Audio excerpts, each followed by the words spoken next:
Hello, everyone. Welcome to a brand new episode of E-Coffee with Experts.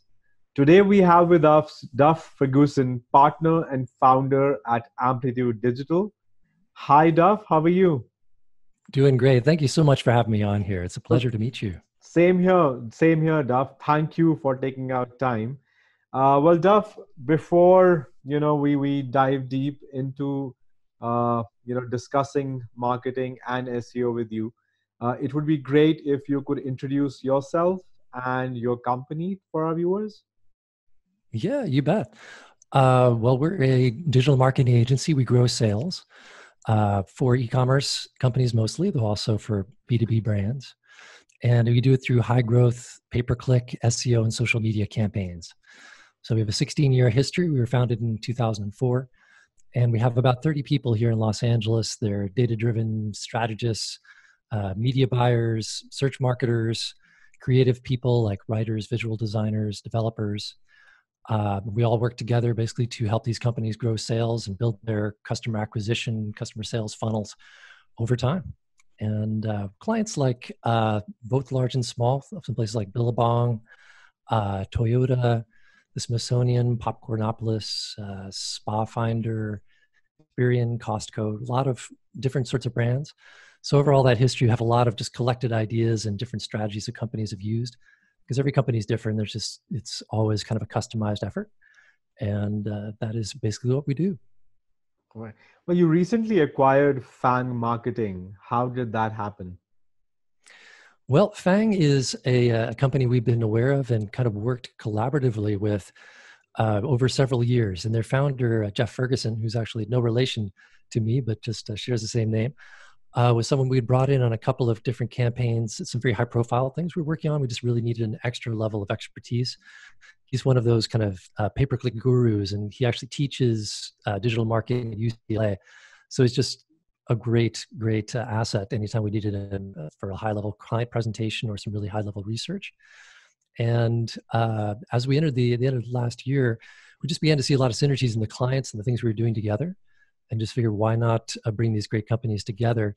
So he brought a number of people with him that were specialists and folks that we didn't have before, that were people that really bolstered our search marketing team. And he also brought with him his expertise in really running search marketing across both pay-per-click and SEO, kind of the combined power, how to use them together. And so it was just someone that really added something really powerful to the group of partners we already have at our company. So it was just we also acquired some really fantastic clients along with that as well. They're just right in line with the sort of places we've worked with before, like Via Veda and Stilla Cosmetics and health, beauty, wellness places that can definitely benefit from search marketing and growing sales through advertising. Right, right. Well, you work with a lot of e-com websites. So, one question which kind of, I would want to ask is, what do you think? Amazon ads versus Google ads? Ah. Well, there's no softball questions. It's actually the answer is pretty much both. Many of I've gone every year to this conference. It's called the Natural Products Expo West. It has about 3,000 companies that are all e-commercing and manufacturing and producing and part of the e-commerce train around all of natural products. And a lot of these, so think about like a lip balm, maybe that might have CBD oil in it or something. That person might start on Amazon and sell through Amazon and do a good business through Amazon, but they can't really grow their brand and grow their customer base beyond a certain point while they're staying within the Amazon universe. So eventually, if not from the very beginning, a company has to develop their own presence online, their own buying system, their own branding system, and their own way of attracting clients that's outside of Amazon, maybe complementary to it in a way that attracts clients both ways. Because with Amazon, you're losing control of your customer, their customer data, their buying history. And when somebody comes through your website, even if they never buy anything, that click that they put through your website, that visit, is really valuable information. So it's developing that system is vital if a company is really going to be a serious contender, if they're going to start launching multiple products and that sort of thing. So we do work on both sides. Systems that require different sorts of optimizations and different sorts of bidding and different sorts of ads, but it is successful. And I'll give you an example. I recently bought a vacuum cleaner, so that's kind of a typical sort of thing. And it's the sort of thing where it's not like buying a car or anything, but it's more than you usually spend on something. So you wait around, you kind of think about it. It's cost like $100 or something. So you just don't want to spend that without thinking about it. So you might go to Amazon and see what's available there because it's just a great shopping experience, and you're going to get free shipping. Like, oh, this is good stuff. But I see these brands, and then you start researching the brands at their websites, and you start seeing their offers that might be different from what they might get from Amazon. And they have to be good because I know through Amazon, I get free shipping. It's going to probably be a door tomorrow. It's great. And I can send it right back. It's just so simple. But in the case of this case, the brand is Dyson, and they had all these interesting things you could get if you bought it directly from them. The price was great. They had some stuff on sale that I liked. They also gave you these offers about shipping. They signed you up for a free warranty. They gave you all this extra stuff to vacuum out your car. So I don't know how much that stuff actually cost them to provide me, maybe like $20, but it made me buy it at their place instead of Amazon for basically something that probably didn't cost them much economically different. But now they own all of my information. They know where I live. They know they can sell me another vacuum cleaner in 2 years. They can get a referral bonus. So anyway, answer your question, it's both. Right, right. Well, how important is SEO for an e-com website? Well, that's more of a softball question. I'd say very important. It's just absolutely vital. And but it is something that frequently kind of gets overlooked as far as a budgetary item because it's easy to cut, and it feels like if you cut it, nothing will happen, at least temporarily. And that's really not true. What we commonly find is the companies we talk to are ones that have kind of reached the end of the first to second level of e-commerce strength. So their website has reached a certain level, their ads reach a certain level, their optimization has reached a certain level, and they're just kind of bumping against the ceiling. Like, we can't grow, and we spend more money on ads, and it gets more expensive. We invest money in content for our website, and nobody visits it, and nobody's buying when they go through our website. They only buy from Amazon, this sort of thing. So the SEO is something that you want to be thinking about from the very beginning, particularly with your website, whether it's a technical thing or a content thing or anything. Is like you're investing in something that can't easily be changed or undone later. So you don't need necessarily spend a ton of money on SEO in the beginning to get a little bit of benefit, but you need to be thinking about SEO from the very beginning so you don't stack good stuff on top of bad and build like a brick cabin on top of a sand that's about to wash away in a tsunami or something. So that's kind of what we tell clients, is to kind of grow into it. But we also tell them to think about their pay-per-click as a means of supplying them data about what to invest in for SEO. Should they invest in content? Should they invest in trying to upgrade the speed of their website? Should we try to fix the checkout system? Those are expensive things to consider, and but they help your SEO a ton. So we can talk more about what makes good SEO, but the answer is yes. And you can spend big, you can spend small, which I think you definitely need to spend on SEO to be successful. Right, right, right. So what are the most important things that you look at, first when you're doing an audit of an e-com site? Well, the things just sort of from the top, very top down, the four things we would look at would begin with sort of the technical factors of the website. And can Google actually see this website is essentially the question there. And a good example would be a website we work with that had been converted from a print magazine. It had like 10,000 pages, and only a couple hundred of them were visible to Google because of the way that they'd set up a page with like an endless scroll kind of situation that the algorithm couldn't understand. So Right. most of the website was completely unavailable. So those kind of factors, there's no point in trying to send more traffic to your website if Google can't even see it. So it's things like the website speed, how the pages are set up, the information architecture, that kind of stuff. The relevance and the content also stretches into some of those factors, but those are the things like the metadata and the H1, H2 tags, the image tags, how the content is organized on the website and what it says, and the mixture of keywords and all those things.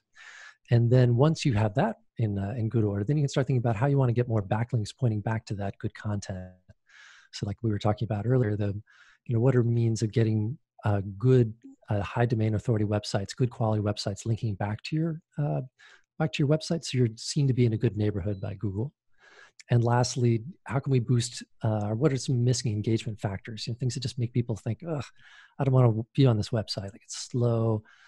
People seem to be bouncing off of it because they just can't find the back button, or they can't find the buy button, or the checkout thing is janky, or There's all kinds of factors that potentially, we look at all those factors in the context of their biggest competitors. So maybe 2 or 3 competitors they might name, or we just find through data. Right. Because sometimes you probably see this, you look at the data, what the data thinks their biggest competitors, and they're not even competitors because their websites are such gobbledygook that even Google can't tell what business they're in. So that's the sort of stuff that we need to iron out. So we look at those factors in general and say, look, this in order of importance, here's the things we recommend you do. And we usually find that people have done some reasonable work in some of these matters. We usually find some, what I would call black hat or gray hat kind of SEO stuff that is old and maybe still there that needs to be carved out. Everything we want to do is future forward. So we don't want anything that's eventually going to become gray or black hat. It's got to be optimized for where Google will be now and in the future.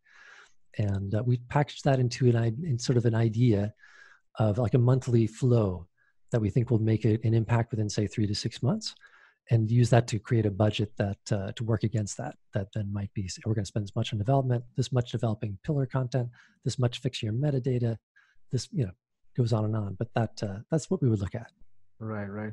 Well, how do you plan the site structure for an e-com site? Well, it's an interesting question. I think it really is customized to the experience and the needs of each kind of funnel, I would say. But in general, what I would recommend is just kind of out of the mouth of Google itself. John Mueller, his thought is just that, you don't want people to hit a back button ever. And you really want to think about the user experience first and foremost. It seems simplistic, and I know you're operating at a much higher level of understanding of this than many of our clients do. Most of them really don't understand anything about information architecture. But, there's the pyramid, which is the typical classic way of organizing a site. And that's still, according to Google, probably the most friendly way of doing it.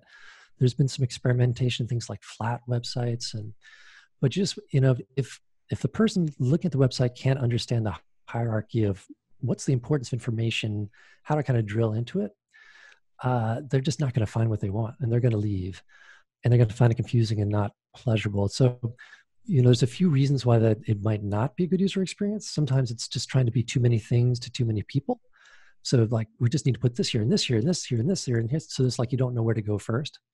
So we usually, when we think about user experience, try to think about the user experience we're trying to favor here is one that gives your product more credibility, more a sense of reliability, a sense of having good value, of just, fulfilling whatever the pain point or the need is really, really well. You want it to look good, sound good, whatever it might be. And if it has something that has some kind of, payoff, whether it be, making you feel better, making, your driving experience better, or making you look better, some clothing, it's got to really show you right away why it is that this website is the number one place to look for that kind of stuff.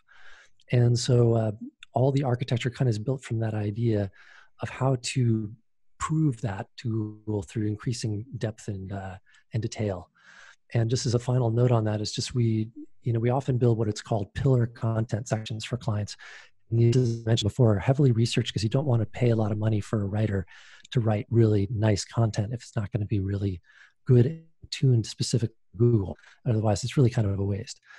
And so you really want to make sure that it's in a section that really allows a person to browse around, go between pages, learn a lot, and answer a specific question that we know we really want to dominate in search. So a good example would be a site that we worked on that they're selling gold and silver bars, literally just physical gold and silver. It's a great business. And so we built a section for them that's all about gold and silver in your IRA, which is a difficult concept to understand, but it has some definite financial benefits for a very specific kind of person. For other people, no, it's definitely not something you want to do. So this section is all about answering that question. And, is gold right for my IRA, or can I put gold in my IRA? That then allows you really to go and satisfy that answer. But that was thousands of dollars of writing to get to all those pages, FAQs, glossaries, educational pieces, and, influencer content, all the kind of stuff. So like, wow, these guys really care about me and helping me make a great decision. That's the sort of thing that makes for great architecture, makes for a great site experience, and makes for great Google rankings. Exactly. Also, I think, one more thing which helps is I mean, having a look at your competition, I mean, similar sites ranking well, because at the end of the day, you also don't want to complicate it, for the Google bot, because some websites complicate it so much that, the depth of the website is what is actually not needed, and it could have been simpler. So I think that's something which always has worked well for us also, just have a look at a competition. There are so many tools available. Screaming fog is one of them, which actually goes to the detail. If you want to kind of audit a very big website and try to plan an architecture from there. So yeah, definitely, I mean, not only for a user but also simplified for the Google bot to actually crawl the important pages of your website. You don't want to hide your important page or your pillar page, at a place where it's just not readable at all. So yeah, absolutely, absolutely. It's true. One final point on that too is that often where people first come to the website is not the homepage. So though the homepage is so important and just a key feature of the website for so many reasons, typically we find that things like category pages or product pages are the most common pages, which means that you kind of want to feed that beast. So if you're selling, aprons, we have a client that sells very expensive, like $75 aprons that for your Father's Day present or something. Their category page for aprons, you want to make sure that is just as powerful as your homepage in terms of just letting people know at a glance. Why, when they've arrived at that page, there's no better place to go for like a nice, high quality luxury apron. It's not just a thing that says at the top aprons with a bunch of pictures, because that could be anywhere. You want people to realize they've arrived at the final destination, and so much can come off of that. But we crawl our clients' websites constantly, and we look for places where traffic is falling off or errors are happening. If we find pages that are really seeing some life, we go in and try to fire that up even more, just put gasoline on that fire. Right, right, absolutely. Also, how do you suggest, how to best leverage schema markup in e-commerce SEO? Because I know that that's, such an important thing which can actually be, used um very well for e-commerce websites. Yeah, no, I'm not a technical person in terms of schema, but I can tell you, we really will meet the client wherever they are, because as you know, some of these clients are working off legacy websites that are hand built, and there's somebody very important at the organization who built that code and doesn't want to do it any other way. And in other cases, there are companies that are just saying, we're setting up our website for the first time, or we're completely rebuilding it a new platform. What is the best way to do this? And so Google has come out pretty loudly in favor of JSON, markup is the way to go. And so that's where we recommend people move to. But, it really can be all different ways. However, we would say that it is key and important.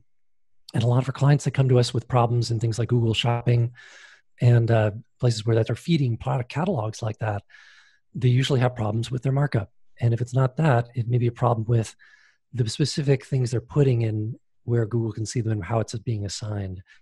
So we look at each area of the product page and what is actually being fed and what's the priority of those things, what keywords are being used.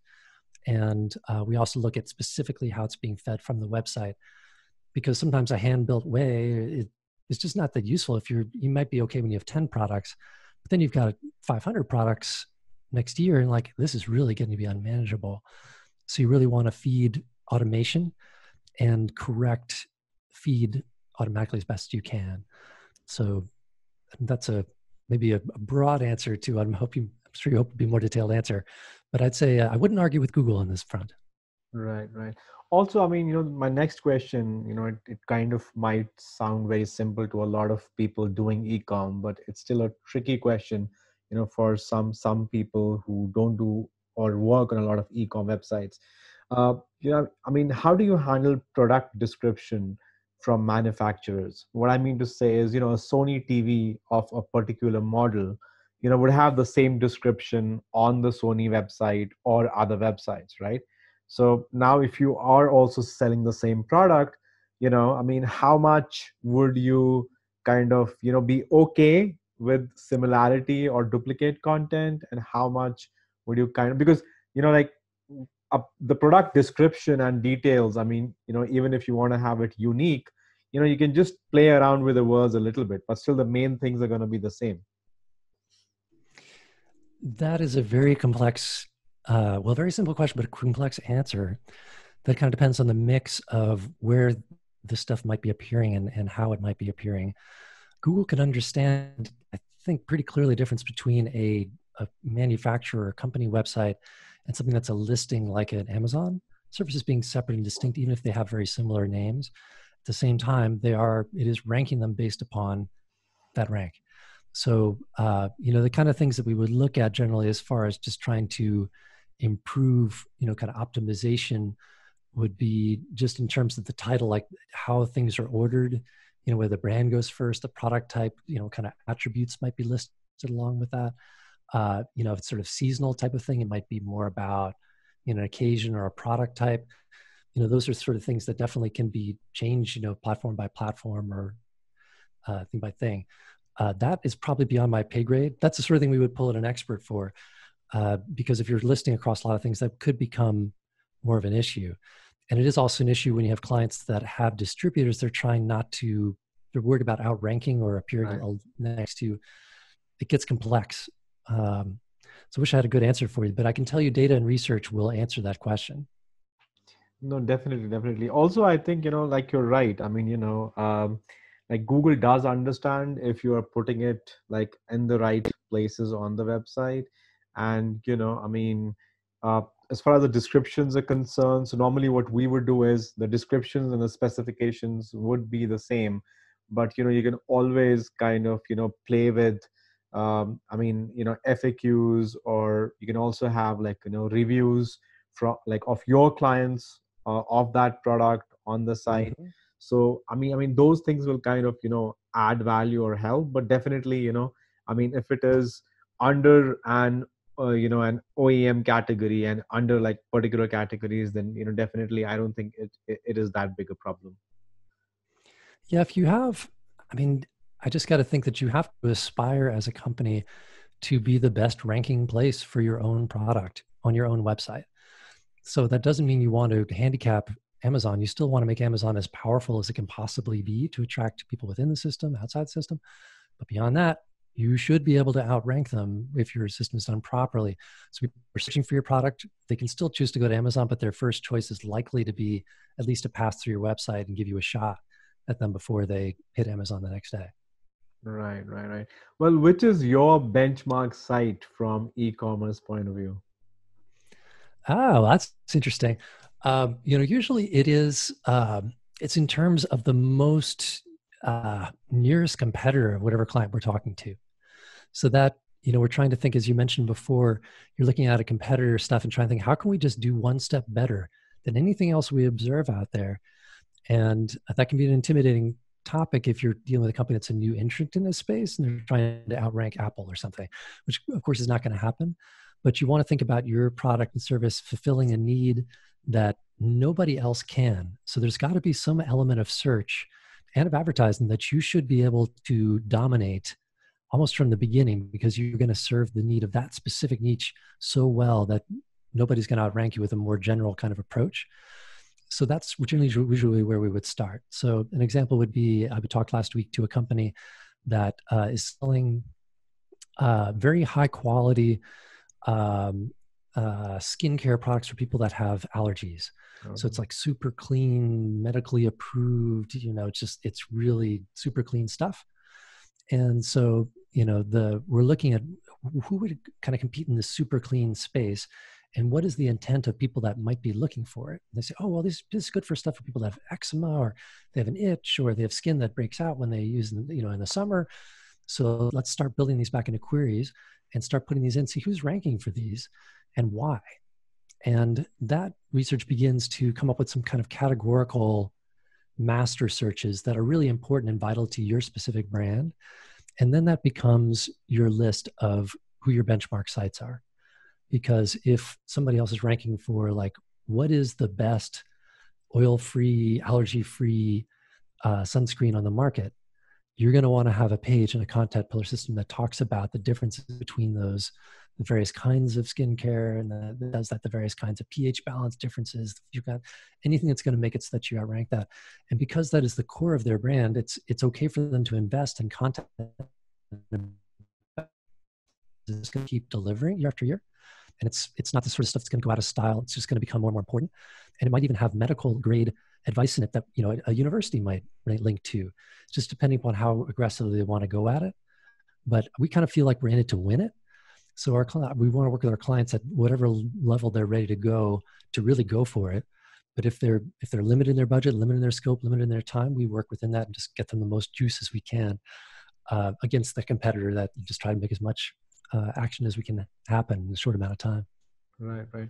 Well, when it comes to link building, I mean, how do you plan your strategy? Like, you know, building links to category pages versus product pages.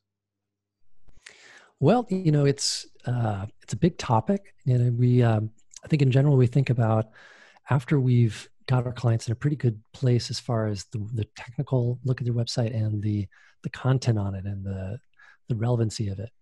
Then we want to think about, you know, what is it that's going to make somebody else want to link back to this page in a natural manner, in a way that makes a lot of sense to the person that's on the other end when they click that article or click that on the website. So we want to think about what, again, satisfying queries that are really important to us from sites where people are looking for that kind of information. And as you mentioned, those links can be built back to the homepage, to a category page, to a product page. And we usually try to think about it, you know, holistically and think, you know, we want to try to build stuff all across the site. We want it to be as natural as possible, because you know, if you're trying to be completely, you know, rules oriented about it, you know, making any activity to reach out and build a link is in itself kind of an unnatural act. But if you're doing it in such a way that is genuinely improving the quality of internet, because you're making quality content that you created more available on quality websites, there's really nothing morally or Google wrong with that. So again, you get around to answering your question. For the homepage, we usually think about, you know, content that has really wide appeal or, you know, industry appeal. So that a person might be interested in more a general education kind of thing, like what wristwatches are best, or, you know, what's the latest in wristwatches, or do people wear wristwatches anymore? What's the best way to, you know what time it is? Or, you know, and category pages are a little bit like that too. They tend to, you know, appeal for things that have to do with broader keywords and key phrases and, you know, broader search intent, because you're trying to give people a sense that they've arrived at a destination that as a whole, these are the products that will answer their question, but they don't know much about the specific products yet. And that brings us back to the little bit of optimization we talked about before, is that when they arrive on that page, what do they see? Do they just see wristwatches and a bunch of pictures? Or do they see a visual at the top that says, you know, Duff's wristwatches are the cheapest, the highest quality, and every president of every country in the world wears one, or something like that. You know, might say, wow, these must be, if I want a wristwatch, every wristwatch on this page must be pretty much what I want. So now it's a question of what's the price point and that sort of thing. And the product stuff is more about really niche content. So there would be like, you know, best 2020 wristwatches. This watch is the answer. You know, 7 features to look for in a wristwatch. This watch is the answer. So again, they're answering a question that when the person is looking for the best or looking for the feature, you're the answer. So then we would look at what should the text be that link would come from. Most people don't realize that the text that actually has that blue line under it is really important to Google. And people spend a lot of time thinking about those. And I know I'm preaching to the choir with you, but a lot of our clients really don't understand that. So we look at things like, you know, what is the reason to link? So like it's a beauty thing, like new innovations in beauty that you might want to see. It could be like an article focused sort of subject, like ginger essential oil or something, like it's an innovation in beauty, or something very specific like tablet with the longest battery life. It's just a money anchor text to go back to a product.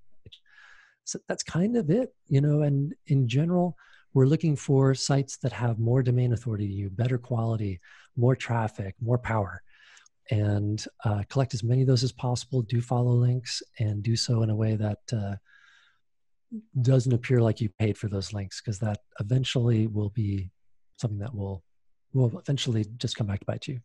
Right. How do you implement CRO while doing SEO? Well, we look at those 4 things we talked about before. Um, and I'd say, we look at it early stage in the process and also all the way through.